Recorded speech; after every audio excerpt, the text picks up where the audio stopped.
In 1858, a fellow by the name of John Butterfield began operating the longest stagecoach route in the history of the world.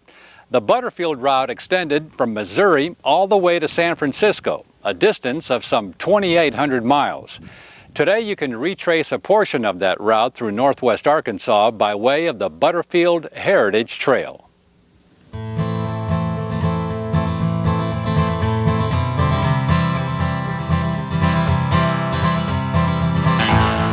There was also a secondary Butterfield route that extended from Memphis to Fort Smith, but the route we retraced is from north of Van Buren on into the Ozark National Forest and eventually heading up toward Fayetteville.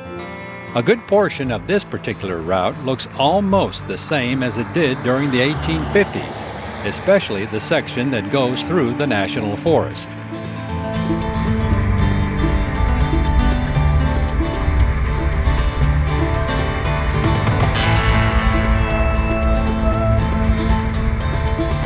Stage stops along the Butterfield route occurred every 20 miles or so to change teams.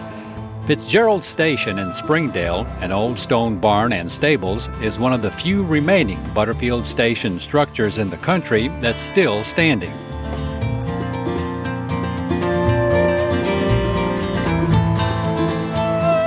An excellent source of information on the Butterfield stagecoach route is the Driver's Guide to the Butterfield Overland Mail Route, written by Kirby Sanders of Fayetteville.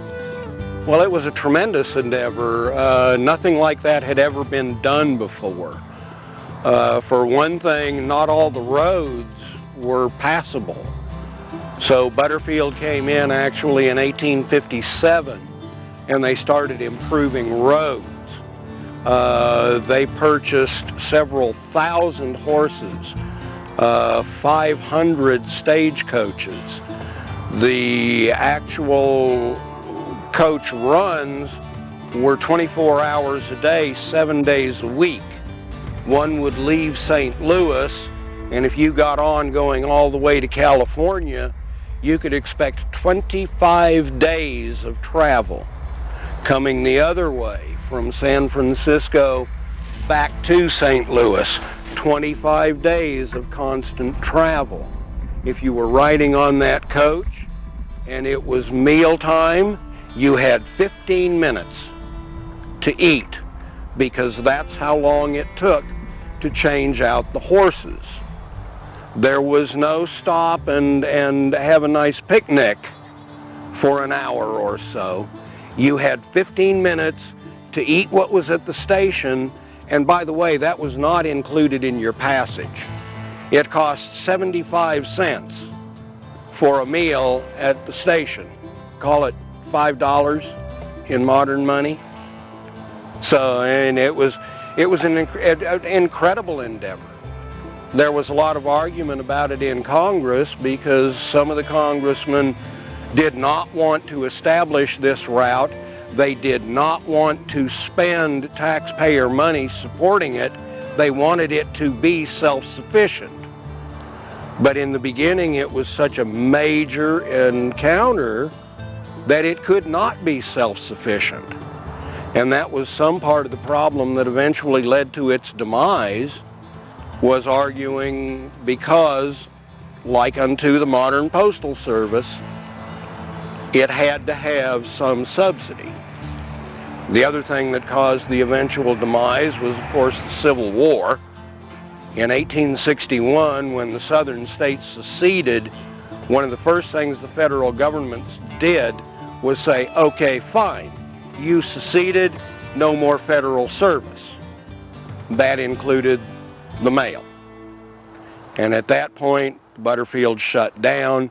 They moved the routes further north, and it was over. And that's Pony Express came in by that time. Right, Pony Express, and then eventually the railroad.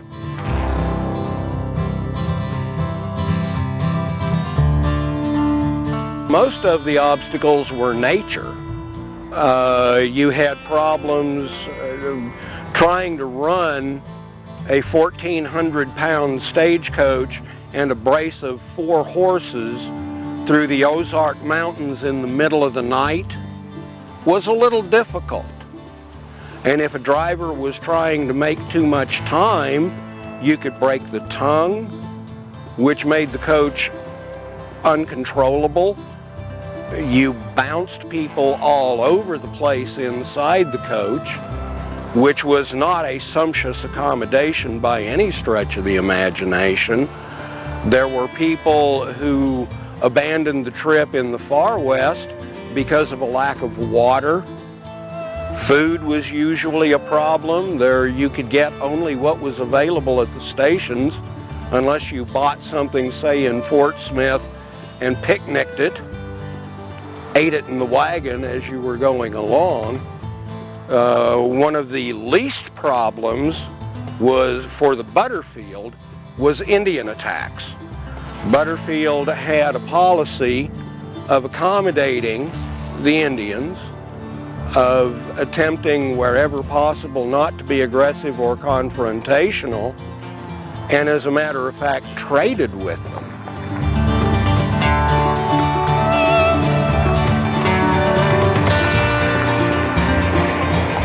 Between Springdale and Fayetteville, just off 265, there's also a foot trail section of the original route, complete with an informational plaque on the history of the Butterfield stagecoach run.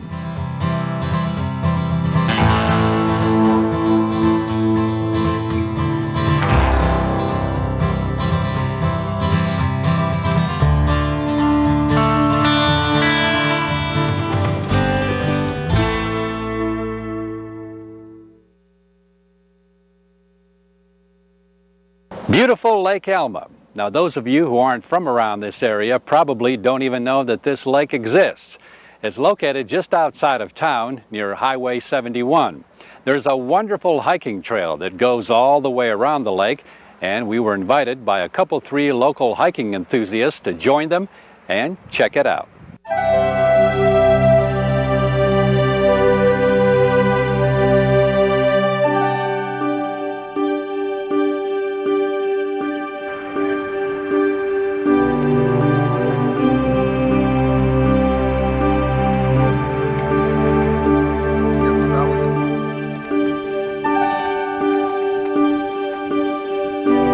The lake was built finished in 1970.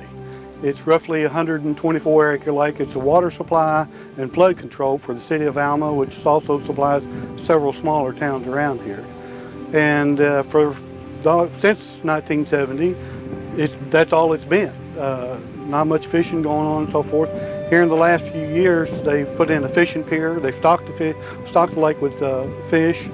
And I've thought for the last 10 years or more that it would be a great place to have a trail around it. You know, I like to walk for exercise. And you can walk around the school track, and it kind of gets boring after a while. And if it gets boring, you're going to quit, which is what I did. And so I thought, you know, this you can walk around. If you walked around it, you could get a good exercise and see nature instead.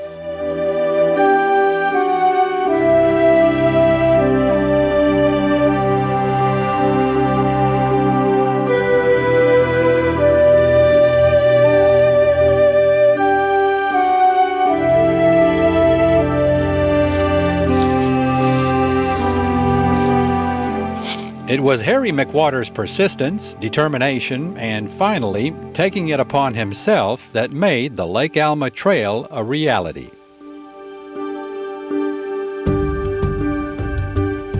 I had tried to get the mayor to do it, and money, of course, is always a problem. So for 10 years, nothing happened, and then I popped off one day and said, well, how about letting me do it? And he said yes. It scared me. And so I got in touch with the Arkansas Master Naturalists, different chapters here in the state. There was one from Russellville came up and one from Fayetteville that came down here. And we got together, of course, a little advertiser and a little newspaper time. And before I know it, there were some local people coming in that were the serious hikers. And that's what has really taken off. The serious people, once they start finding out about it, then they come out and they are really pitching in, and we're building it up. And it's not, I don't know that it'll ever be totally finished. It is open and you can go all the way around it. But we're always going to have little spurs that we want to make and different things we want to do.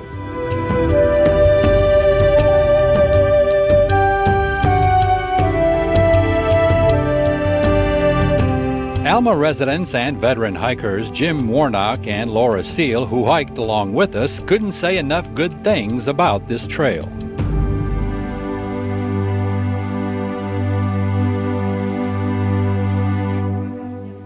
Well, being a native Arkansan, it's always good to have something close to home. And this is a four-season trail, I believe. I mean, we've got beautiful spring foliage, all the things that flowers. We had small waterfalls. And then in the summer, of course, right now it's extremely dry, so it's not as pretty to me. But still, it just has so much to offer. The fall, I can't wait for the foliage then. And then winter, we have all these beautiful cliffs, ridges, wonderful rock formations. And my husband and I have hiked all over the United States, but we always come back to Arkansas and we think, well, we had this here, or we've got the same things here. But now with this being here in our hometown, it's just a blessing. We don't have to go, we don't have to drive 500 miles to Utah or someplace to hike. It just has so much to offer for anyone at any level. There's easy parts of the trail, some more rugged areas for the more experienced hikers. Just so much to see. And another benefit you had mentioned that it has cell phone service all the way around. Yes, and as a female hiker, I would feel comfortable hiking this because I do have cell service. And if someone fell, which God forbid that, we could get someone in to help them out quickly. So that's a big plus for this hiking trail.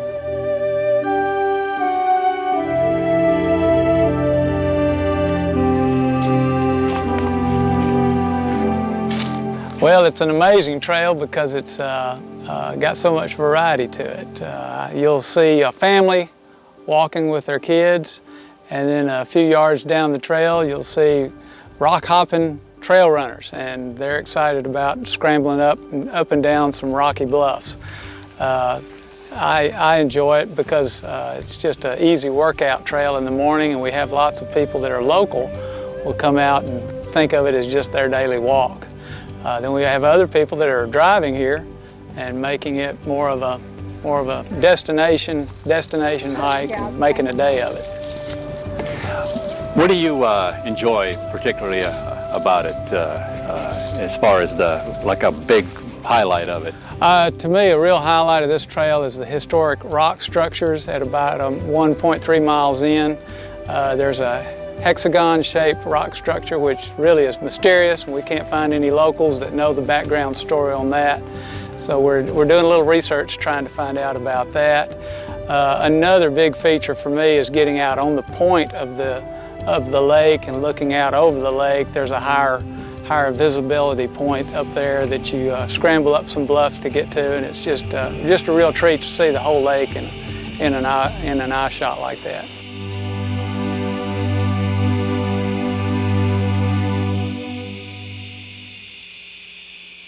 So if you're ever in the Alma area, northwest Arkansas, take some time to hike the 3.5-mile Lake Alma Trail. You'll be surprised, like we were, at what a really neat, picturesque trail this is.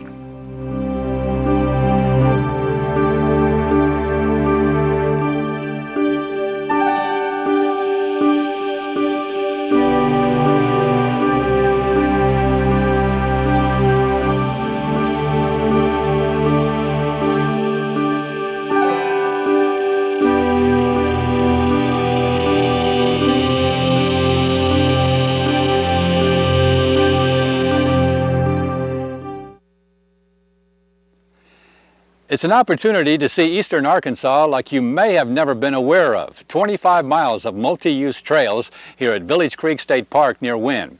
And one good way to enjoy them is on top of a mountain bike.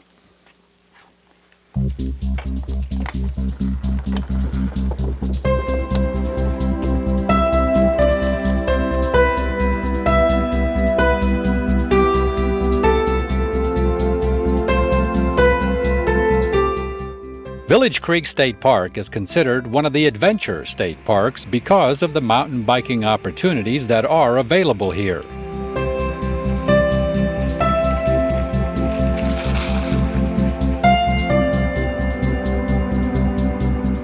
Guiding us along on our outing is park interpreter Adam Leslie.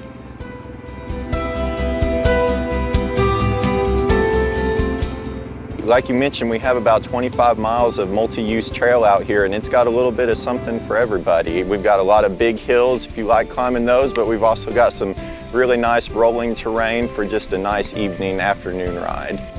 And looking down the trail here, I mean, we're in the middle of that unique natural separation called Crowley's Ridge here on that runs through eastern Arkansas, and this depicts it beautifully here.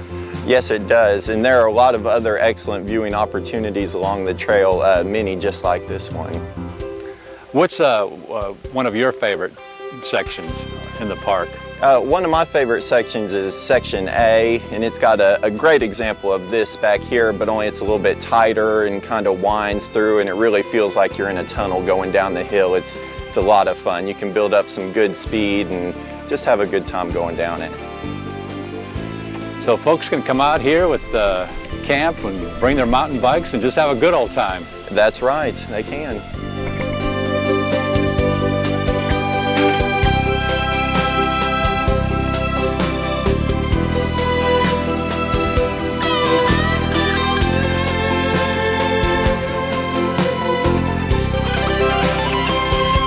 As Adam mentioned, there is a little bit of something for everybody here, with 4 different trails available for mountain biking, rated from easy all the way to difficult.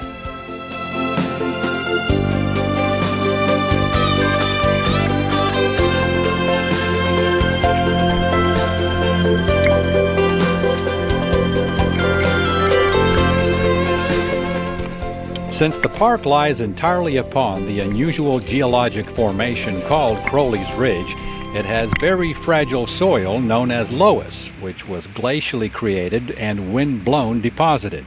Therefore, the soil is extremely erosive, and so, for that reason, the multi-use trails are subject to closing to horses and bicycles at any time, depending on wet conditions.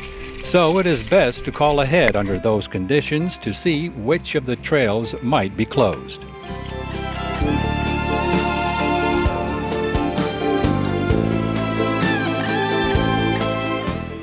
So enjoy a wonderful ride through the woods atop a mountain bike at Village Creek State Park near Wynn, north of Forrest City.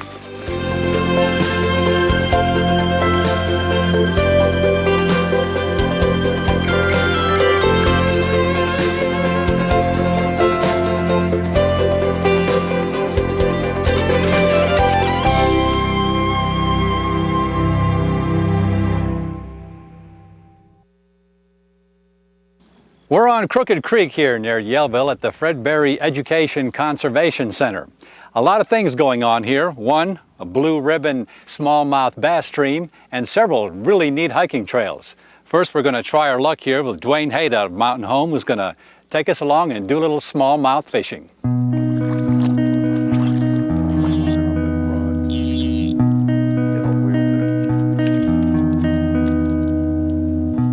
The Fred Berry Conservation Education Center covers 421 acres along a 2 3/4 mile bend of Crooked Creek just west of Yellville.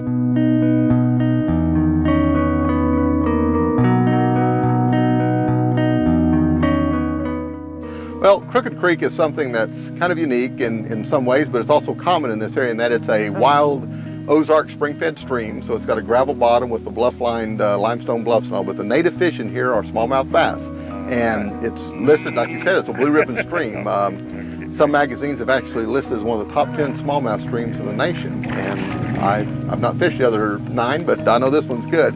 A person can come here and expect to catch a lot of high-quality, wild native fish, fish that were born, raised in this river, and just beautiful, hard-fighting smallmouth. That's the lure of it, is the native, hard-fighting, wild smallmouth bass in these Ozark streams. It's a great place.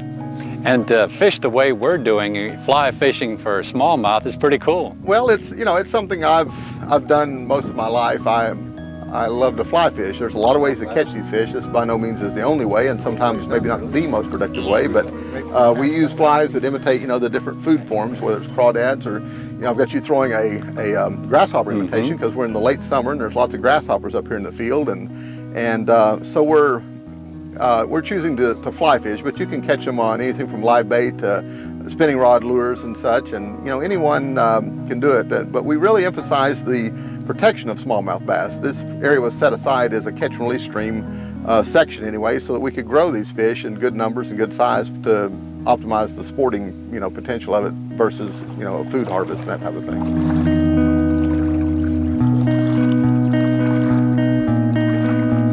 Wow. That nice camouflage coloring hit on a fly that I make called a creek crawler. That's a nice fish. Isn't that beautiful? All right. That's kind of a, you know, a typical, I don't know, he's probably 12, 13 inches or so. All right, thank you, boy.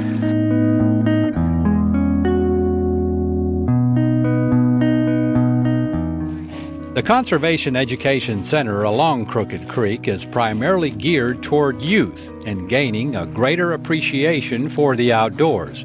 And so, on this particular day, high school senior Amber Russell of Yellville was also out here picking up a few pointers on fly fishing. Yeah, just lift up, make a back cast, lift up hard. Got to make all that line go back behind you before you go forward.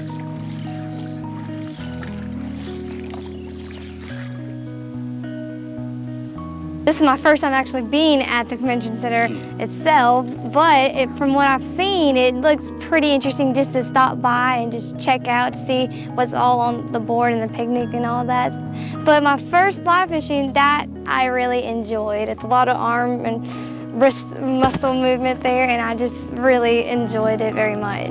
Would have been better if you caught something too, but I nipped at it, but that was just about it. Now, you floated over here, you said before. Yes, sir. And tell us about that experience. That was actually pretty neat. We floated from Snow, it was more closer to Harrison, all the way down to the Kelly Slab. And what I really liked about it was we saw a beaver go right underneath our canoe. We saw so many squirrels. We had more rapids than this. But we also saw an eagle swoop down in front of us and eat its meal and then swing by up in the trees. It was pretty something. It's like watching National Geographic Live. There you go. So, as it turned out, this was also Amber's first time in handling a baby water snake. We were also educated on smallmouth bass. One of the things characteristic about smallmouth bass, a lot of people don't know, is they have the ability to chameleon. He's kind of in that coloration right there. But if you put him next to like a dark rock or just in the shade or something like that, he can start changing. You'll get like a real mottled, see that, how his spots are coming out on him? Just a matter of seconds there. And that's sort of their ability to camouflage and chameleon to match their surroundings.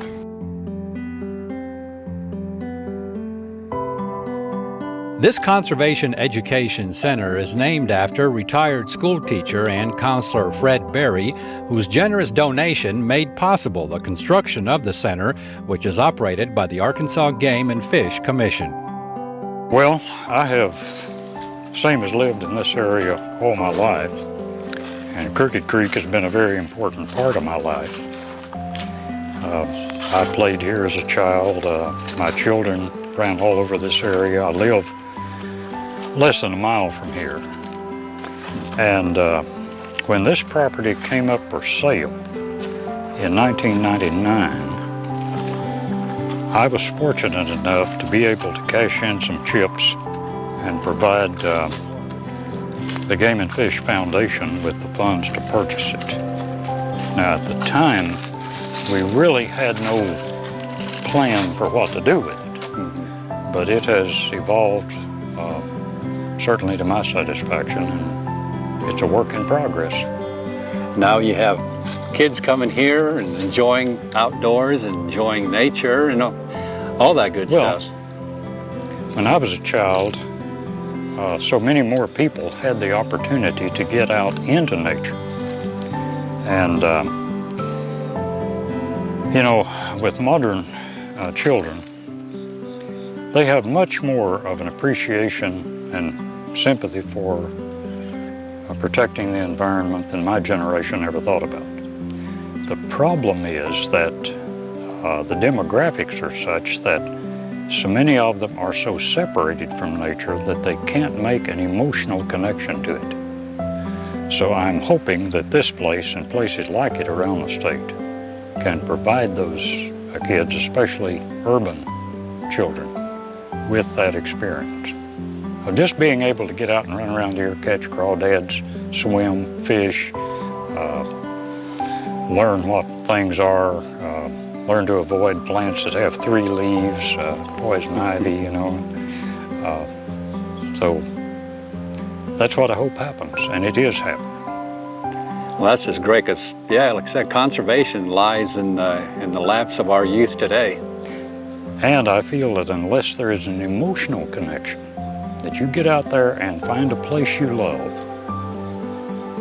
that all the knowledge in the world isn't going to help. Knowledge provides us with the tools. The emotional connection gives us the impetus to go out and actually do something.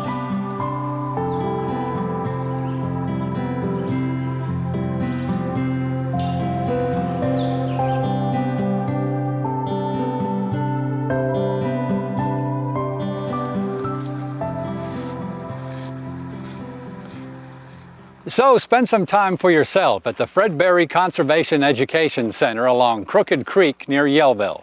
And for more on this destination, plus many of our others, or to order a DVD of an episode, visit our brand new website at aetn.org/exploring Arkansas. And we'll see you again the next time for another exciting adventure on Exploring Arkansas.